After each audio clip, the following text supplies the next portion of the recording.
এভাবে কলমি শাক ভাজি করলে কিন্তু আপনার গরম ভাতের সাথে আর কিচ্ছু লাগবে না, রুটি পরোটা। সেই রেসিপিটা আপনাদের সাথে শেয়ার করব। বিসমিল্লাহির রহমানির রহিম। আসসালামু আলাইকুম। কেমন আছেন বন্ধুরা? আশা করি যে যেখানে আছেন সবাই অনেক অনেক ভালো আছেন। আলহামদুলিল্লাহ আমিও আমার পরিবার নিয়ে অনেক অনেক ভালো আছি। আজকে আরেকটা ভিন্ন রকম কলমি শাকের রেসিপি নিয়ে চলে আসলাম, আশা করি ভালো লাগবে। কলমি শাক রেসিপি কিন্তু এখন ভাইরাল ইউটিউবের মধ্যে, তাই আজকে আমিও রান্না করে ফেললাম। আশা করি আপনাদের কাছে ভালো লাগবে। আমি কিভাবে কলমি শাকটা রান্না করব সেই রেসিপিটা আপনাদের সাথে শেয়ার করব।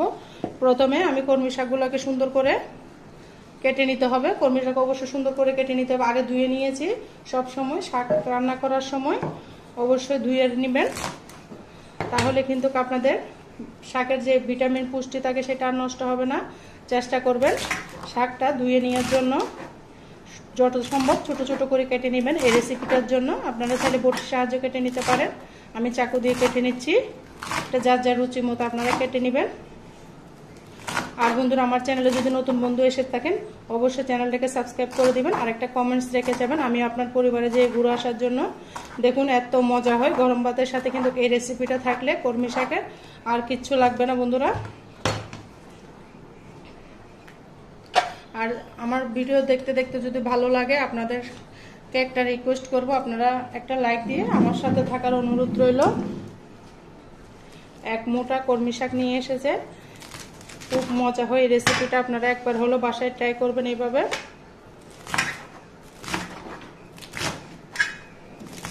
সবটা শাক থেকে কিন্তু কলমি শাকের মজাই আলাদা। যেভাবে রান্না করা হোক কলমি শাকের টেস্ট কিন্তু দ্বিগুণ বেশি, পুষ্টিও বেশি কলমি শাকের মধ্যে। খেতে অনেক ভালো লাগে, দেখতে পারতেছেন। আমি একদম ছোট ছোট করে কলমি শাকগুলো কেটে নিচ্ছি। যত সম্ভব চেষ্টা করবেন। আমার কলমি শাকগুলো একদম কচি ছিল, সেই জন্য আমি পাতা ডোগা একসাথে কেটে নিচ্ছি। আপনাদের যদি ডোগাটা যদি একটু শক্ত হয়ে যায় তাহলে কিন্তু আলাদা আলাদা করে কেটে নিতে হবে। আমার একদম ডোগাটা একদম কচি, দেখতে পারতেছেন।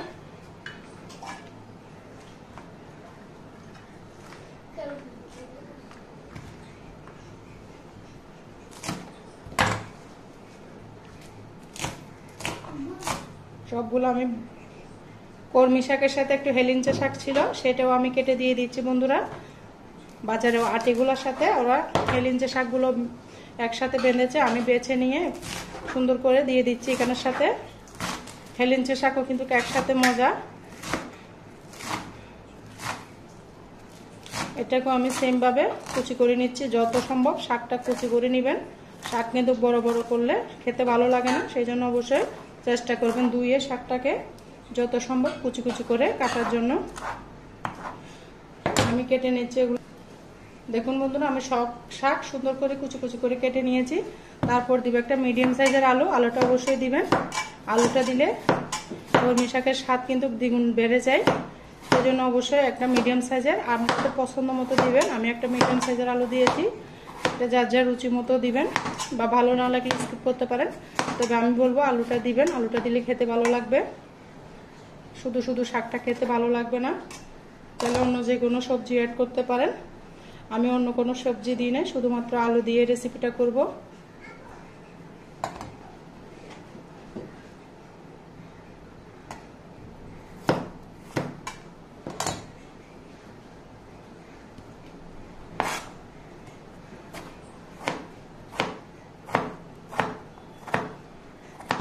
আলুটাকেও আমি কুচি কুচি করে কেটে নিচ্ছি, দেখতেই পারতেছেন। একদম কুচি করে কেটে নেওয়ার চেষ্টা করবেন।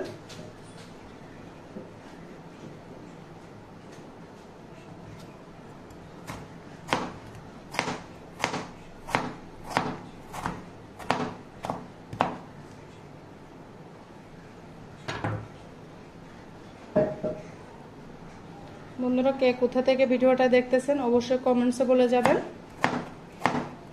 আর আমাকে রেসিপিগুলো কেমন হয় অবশ্যই সুন্দর একটা কমেন্টসে বলে যাবেন। আর আমার পুরাতন বন্ধুদেরকে তো অসংখ্য অসংখ্য ধন্যবাদ। তারা সাপোর্ট না করলে কিন্তু আমি কখনো এত কাজতে পারতাম না। তাই আমার পুরাতন বন্ধুদের জন্য রয়েছে অনেক অনেক ভালোবাসা ও দোয়া। আর যারা নতুন বন্ধু আমার চ্যানেলে ভিজিট করেছেন অবশ্যই চ্যানেলটিকে সাবস্ক্রাইব করে দিবেন। ভিডিওটা যেন নোটিফিকেশনটা ভিডিও দেওয়ার সাথে সাথে যেন নোটিফিকেশনটা আপনাদের মাঝে পৌঁছে যায়, সেই জন্য অবশ্যই বেল আইকনটি অন করে রাখবেন। আমার পেঁয়াজ আগে থেকে কাটা আছে, সেই জন্য আমি রসুনটা কুচি করে নিচ্ছি। সাথে নিলাম কাঁচামরিচ। দেখুন বন্ধুরা, আমি রসুন পেঁয়াজগুলো কেটে নিয়েছি, আলুগুলো কুচি করে নিয়েছি, শাকগুলো সুন্দর করে কেটে নিয়েছি। এই পর্যায়ে আমি রান্নার প্রসেসে চলে যাচ্ছি। রান্নাতে কিন্তু সময় লাগবে না, শাক সবজিটা অনেক তাড়াতাড়ি হয়ে যায়। তাই আমার সাথে থাকুন, আমি কিভাবে রান্না করতেছি দেখতে থাকুন, ভালো লাগবে। ভিডিওটা স্কিপ করবেন না, স্কিপ করলে কোনো অংশ বাদ পড়ে যাবে। দেখুন আমি এখানে তেলটা বসিয়ে দিয়েছি, তারপর দিয়ে দিলাম পেঁয়াজ রসুনগুলো একসাথে দিয়ে দিয়েছি। পেঁয়াজ একটা দিয়েছি মিডিয়াম সাইজে, 4 কোয়া রসুন দিয়ে দিয়েছি। দিয়ে আমি এগুলোকে ভেজে নিব, একটু ব্রাউন কালার হওয়া পর্যন্ত অপেক্ষা করতে হবে বন্ধুরা।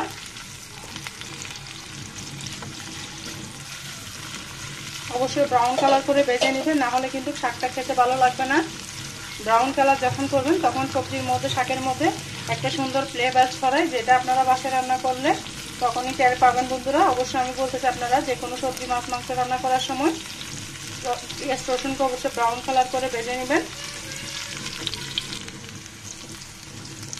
দেখুন পেঁয়াজ রসুনগুলো আমার ভাজা হয়ে গিয়েছে, ব্রাউন কালার করে নিয়েছি হালকা হালকা করে। তারপর দিয়ে দিলাম কেটে রাখা আলু। আলুটাকেও আমি তেলের মধ্যে ভেজে নিব।